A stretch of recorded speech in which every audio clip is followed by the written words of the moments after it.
BC సంఘం ఆధ్వర్యంలో ఈరోజు మనం మాట్లాడుకునేటటువంటి నా బీసీ జాతి నగరాల కులస్తుల గురించి ఈరోజు నేను మాట్లాడబోతున్నాను.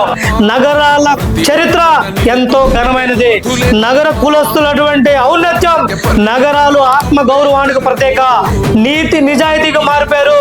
ఉత్తరాంధ్ర వేదికగా మరి ఎన్టీఆర్ కృష్ణా జిల్లాలో పెద్ద సంఖ్యలో జీవనం సాగిస్తున్నటువంటి కులం నగరాలు అని చెప్పేసి నేను తెలియజేస్తున్నాను.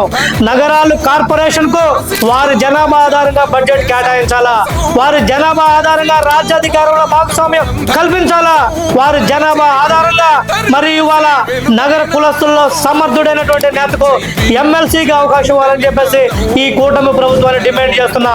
ఇవాళ నగర కులస్తుల్లో ఇవాళ చాలా మంది కడు పేదరికంతో బ్రతుకుతున్నటువంటి వేలాది కుటుంబాలు ఉన్నాయి.